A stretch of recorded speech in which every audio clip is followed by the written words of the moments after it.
오늘도 주님 안에서 승리하는 복된 하루가 되시기를 간절히 축원을 드립니다.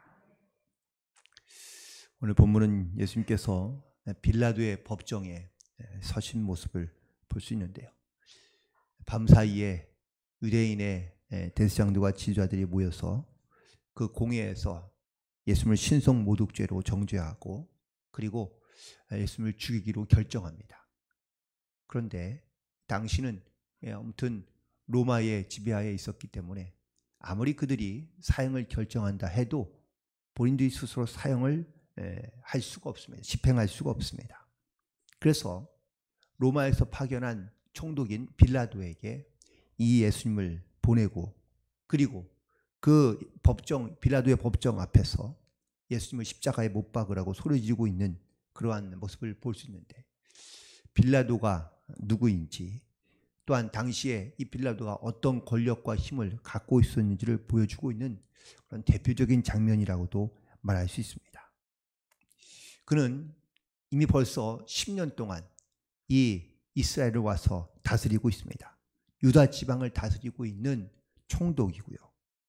그리고 또한 오랫동안 이곳에서 통치하고 있는 그러한 사람이었는데, 그런데 왜 그가 이렇게 예수님의 처형하는 또한 이렇게 또한 죽음을 결정하는 이 장면에서 그가 왜 이렇게 힘들어하고 있으며 혹은 또 왜 궁지에 빠져 있는지 많은 역사학자들이 혹은 또 성서학자들이 연구한 몇 가지의 이유가 있긴 한데, 그냥 일반적인 이유를 따진다면 첫 번째는 정치적인 이유가 있습니다.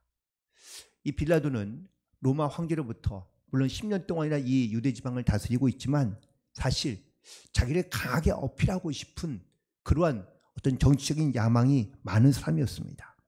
하지만 이 야망만큼이나 사실 그는 인정받지 못하고 있는데요. 그래서 어떻게든지 자기가 다스리고 있는 이 유대 지역을 가장 안전하고 평안한 그런 지역으로 만들기 위해서는 반드시 유대인들의 인정과 협력이 필요했던 것이죠.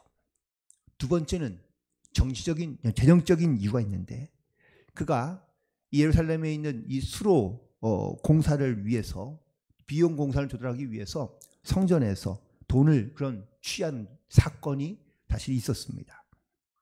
이것 때문에 유대인들이 이 빌라도를 아주 미워하기도 하고 또한 강한 불만을 가지고 있던 그때였는데, 마침 예수님께서 예루살렘에 올라오신 사건과 그리고 또한 이렇게 붙잡히게 되어서 빌라도의 법정 앞에 서게 된 것이죠. 물론 다른 어떤 여러 가지 많은 또 다른 이유들이 등장하고 있는데, 첫 번째 또 다른 이유는 바로 이 예수님에게 빌라도가 아주 인간적인 끌리는 마음이 생겼다는 것입니다. 즉 다른 죄수들과는 달리 예수님은 자기의 죄에 대하여 변명하거나 아니면 또한 변론하는 일이 없이 그냥 묵묵히 아무 대답도 없이 가만히 계신 모습을 보고 아주 특이한 사람으로 여기며 혹은 또 그에 관심을 갖게 되었고, 또 인간적인 어떤 이러한 또 다른 이유 중에 하나는 바로 아내가 자기에게 간곡하게 부탁했기 때문이라고 오늘 본문에 있는 말씀에도 기록되어져 있습니다. 또 하나, 심지어는 아무리 예수님께 물어보고 죄를 물어봐도 도무지 그에게서는 죄를 발견할 수 없고, 또한 유대인들의 또 대제사장이나 바리새인들의 시기로 말미암아 예수님께서 이 법정에 올라오게 된 것도 그는 알고 있습니다. 그런데 그가 예수님을 풀어줄 마음이 혹은 또 어떤 권한이 분명히 그에게 있었음에도 불구하고 오히려 그는 군중들을 향하여 이렇게 묻고 있습니다. 예수를 내가 어떻게 하랴?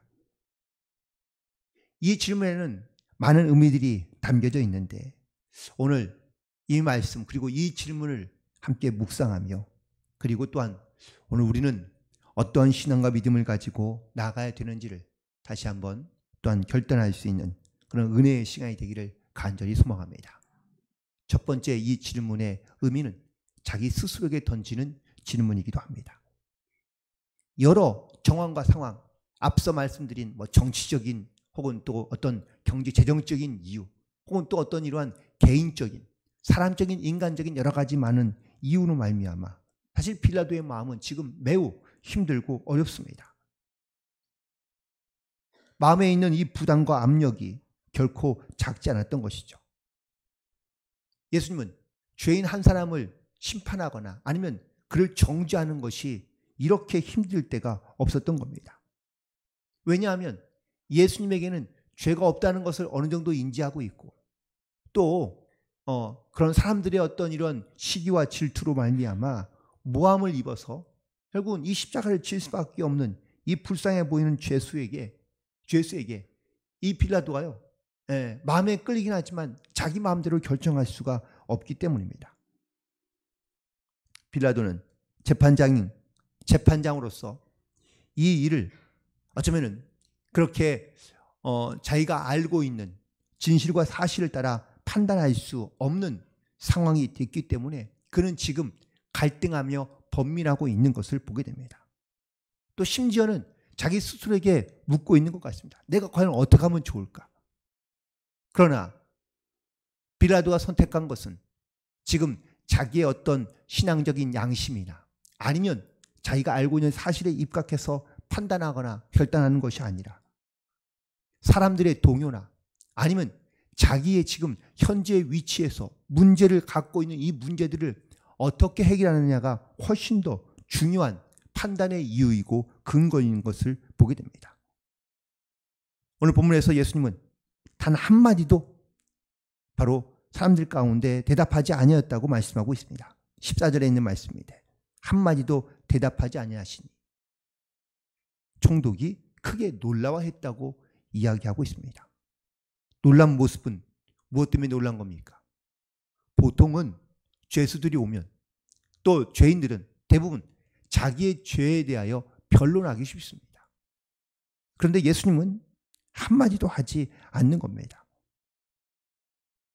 그래서 빌라도는 그 특별한 어떠한 역사적인 전통을 이용해서 예수를 풀어주고 싶어 했는데 15절에 있는 말씀에 보니까 명절이 되면 총독이 무리의 청원대로 죄수 한 사람을 놓아주는 전례가 있었다고 기록되어져 있습니다.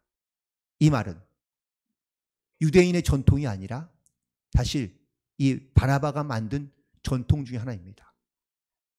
로마의 풍습과 이스라엘의 풍습을 묶어서 그래서 이 빌라도가 뭔가 좀 자기를 드높일 수 있는 그런 특별한 전례를 하나 만든 것이 바로 명절에 유대인의 명절에 죄수를 하나 놓아주는 특별한 전례를 만든 겁니다. 이 전례를 통해서 또 이런 일을 통해서 빌라도는 유대인들로부터 환심을 사고 싶었던 거고 또한 자기의 어떤 이러한 포용심을 드러내고자 하는 그런 목적과 이유로 이 전례들을 사용했는데 이 전례를 통해서 바로 이 빌라도는 예수를 풀어주고 그리고 또한 예수를 놓아주고 싶었던 것이죠. 그러나 오히려 이 전례를 그가 이용하려 했던 혹은 또 이용해서 어쩌면은 자기의 이름을 높이고자 했던 이 빌라도는요 오늘 이 예수님의 사건을 만나면서 자기의 뜻대로 자기의 마음대로 되지 않고 있는 일을 만나게 됩니다. 특별히 이 빌라도는 오늘 군중들의 고함 소리와 그리고 또한 그 함성 소리 때문에 매우 부담스러워하며 또한 곤욕스러워하고 있는 모습을 볼 수 있는데요.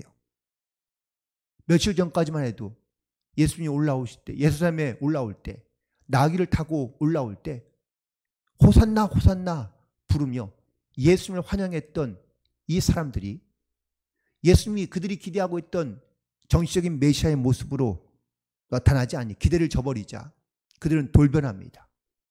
그리고 이제는 다시 예수님을 십자가에 못 박으라고 소리치고 있는 모습을 보게 됩니다. 빌라도가 이런 모습을 보면서 그들이 언제 어떻게 돌변할지 모르는 이 모습에 그도 역시 좀 충격을 받은 듯 예수님의 이 결정하는 문제에 대하여 자기의 생각이나 아니면 자기가 아는 대로 판단하고 심지어 그 전례를 통하여 예수를 풀어주고자 했지만 그 뜻대로 가지 아니하고 군중들에게 책임을 넘기고 있는 모습을 보게 되는데, 그 질문이 바로 예수를 내가 어떻게 하랴, 개인적인 질문이나 아니면 고민해서 이제는 다른 사람들에게 그 책임을 전가하고 있는 것을 보게 됩니다. 그래서 두 번째 이 질문의 의미는 바로 우리에게 결단과 행동을 요구하고 있는 질문이라고 말할 수 있습니다. 빌라도가 군중들에게 물었습니다. 내가 예수를 어떻게 하랴?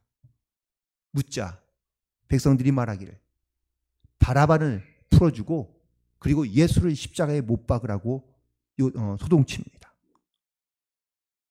빌라도는 원래 자기의 생각과 계획은 예수를 풀어주는 것이었는데 자기의 뜻대로 행하지 아니하고 그리고 군중들의 요구대로 받아들여주며 그리고 오늘 본문에 손을 씻고 있는 장면이 24절에 등장하고 있습니다.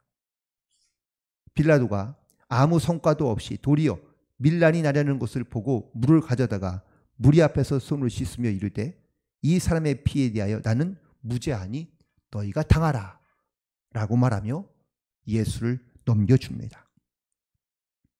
이 의식은 물을 손 대에다가 물을 가져다가 손을 씻는 이 의식은 정결 의식인데요. 이거는 유대인의 풍습을 잘 알고 있는 빌라도가 행한 모습이기도 하지만 또 당시에 많은 대부분의 사람들이 이 손을 씻는다는 것은 의식적으로 씻는다는 것은 바로 깨끗하다 혹은 나는 정결하다라는 것을 말하고 보여주기 위해서라고 말할 수 있습니다. 이제 자기의 책임으로부터 그리고 또한 자기의 결단이 자기의 의지나 혹은 자기의 생각이 아니라 철저하게 백성들의 요구 그리고 백성들의 말에 의해서 자기는 결정하는 것이라는 것을 판단하는 것이라는 것을 이 빌라도는 말하고 있습니다. 하지만 이런 어떤 그의 보여주기 이런 행동이 사실 그렇다고 그 책임을 면할 수 있는 건 아닙니다. 오늘날 우리는 어쩌면 우리의 행동과 혹은 또 우리의 결단에 대해서 마치 나는 책임이 없거나 그리고 다른 사람의 그 책임을 전가하는 일들이 사실 우리는 의외로 많이 있습니다. 내가 선택하는 이유도 사실 중요합니다. 다른 사람들에게 어쩌면 말에 의해서 혹은 다른 사람 어떤 이러한 요구에 의해서 우리가 결정하긴 하지만 그 책임이 마치 나에게는 아무런 상관이 없는 것처럼 그렇게 우리가 말하거나 아니면 또 그렇게 핑계를 대는 경우가 많이 있습니다. 우리는 반드시 나의 행동에 대한 그러한 책임을 지고 또한 결정을 하며 우리는 나아가야 되는데 우리에게는 선택권이 있죠. 예를 들면 우리는 예수님을 영접하기로 결단하거나 아니면 그를 거부하기로 결단할 수 있습니다. 또한 우리는 예수님 앞에 공개적으로 예수님을 시인하며 또한 예수님을 인정할 수도 있지만 반대로 예수님을 부인하거나 예수님을 모른다 할 수도 있습니다. 예수님을 내 삶의 주인으로 결단하며 순종할 수도 있지만 예수님의 말씀을 무시하고 예수의 말씀을 따르지 않을 수도 있습니다. 우리 세상에 살아가면서 어떤 문제든지 내 스스로 무엇인가를 결단하며 또한 결심하고 또한 나아갈 수 있지만 하지만 그 결단과 행동에 대한 책임은 반드시 나에게 있다라는 사실입니다. 우리는 이것으로부터 벗어날 수도 없으며 또한 스스로 우리의 선택에 대해서 우리는 그 책임을 가지고 살아가야 한다라는 사실이죠. 그리고 반드시 예수님은 심판 때에 그 책임에 대하여 우리에게 물으신다고 분명히 말씀하고 있습니다. 하지만 오늘 빌라도는 이 자기의 책임과 자기의 행동에 대하여 책임을 그 스스로가 진려하지 아니하고 백성에게 전가시키고 있는 그러한 모습을 우리는 볼 수 있는데 오늘 이 빌라도가 썼던 그런 물을 씻는 그 그릇과 또한 예수님이 제자들의 발을 씻어주시는 그 물그릇이 다시 전혀 다른 의미로 쓰이고 있는 것을 보게 됩니다. 빌라도가 사용한 이 손 씻는 물은요, 자기의 책임을 전가하는 물이라면, 또한 남에게 그 핑계를 대고 있는 것이라면, 예수님께서 제자들의 발을 씻겨주신 그 물은 바로 겸손하며 섬김과 동시에 자기의 책임을 다하고자 하는 예수님의 극명한 모습을 대조해서 이루고 있는 것을 보게 됩니다. 이것은 두 왕국에 대한 모형을 나타내고 있는데, 바로 빌라도에 대하는 자기의 안절과 영달을 꾀하는 그런 세속적인 모습이라면, 예수님의 모습은 바로 헌신과 그리고 말씀 가운데 순종하며 나아가는 그러한 영적인 결단과 또한 모습을 우리 가운데 보여주고 있다는 사실입니다. 우리도 오늘 주의 말씀을 따라 다시 한번 믿음으로 결단하며, 그리고 나의 어떤 말과 행동에 대한 그런 영적인 무한한 책임감을 가지고 우리가 하나님의 뜻을 따라 믿음 안에 순종함으로 결단함으로 나아갈 수 있는 그런 저와 여러분이 되기를 주님의 이름으로 간절히 축원을 드립니다. 그리고 마지막으로 이 질문은 어떠한 판단에 대한 질문이 아니라 바로 내가 그리스도를 어떻게 고백하고 있느냐에 대한 내 믿음의 질문과 결단이기도 합니다.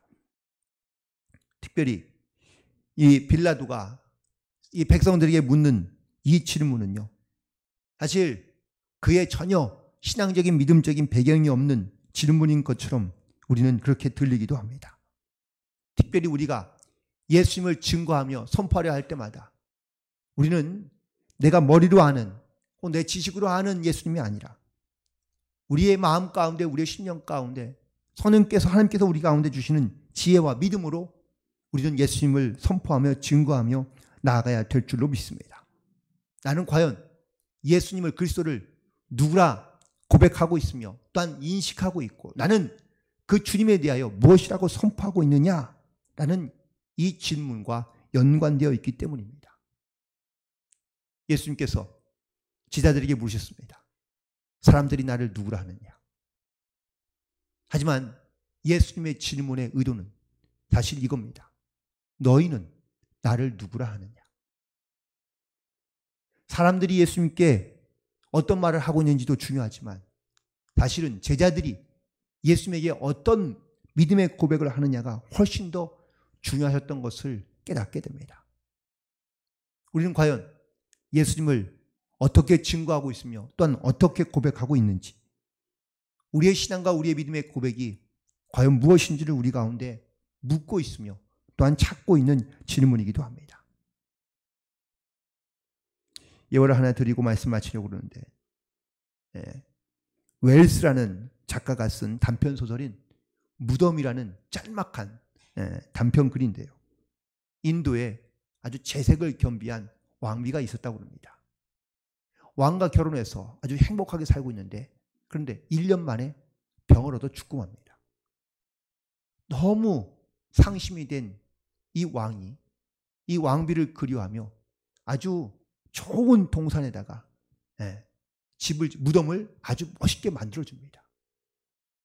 다시 1년 후에 그 왕비가 여기저기 생각나서 그 왕비를 기념하여 아주 아름다운 정원을 다시 꾸밉니다. 또다시 1년 후에 그 아름다운 정원에다가 동상을 세워놓고요. 그리고 다시 1년 후에는 그 왕비가 있는 무덤을 다시 아주 큰 아름다운 별궁을 만들어서 짓게 됩니다.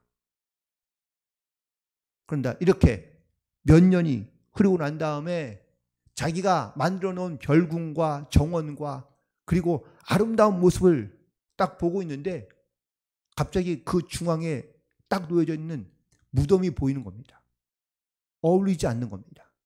신하들에게 그래서 명령합니다. 저 무덤을 치워버리라. 처음에는 그렇게 정말 사랑하며 그리고 또한 정말 애틋한 마음을 가지고 대했던 그러한 무덤이었지만 시간이 지나고 권력과 돈과 그리고 다른 사랑이 생기면서 그 중심에서 잊혀져 가거나 버려져 가는 모습을 보여주고 있는 내용입니다. 에덴 동산 안에 아담과 하와도 선악과가 보이지 않았을 때에는 아무런 의심 없이 걱정 없이 살았지만 이 선악과를 보며 그대 마음 가운데 유혹 가운데 빠지게 되자 결국은 그 선악과를 따먹고 맙니다. 우리는 내 중심 가운데 누가 그리고 또한 어떤 분이 있는지가 너무 중요합니다. 내 마음 가운데 주님이 하나님이 계시지 않는다면 우린 점점점 하나님으로부터 멀어질 수밖에 없기 때문입니다.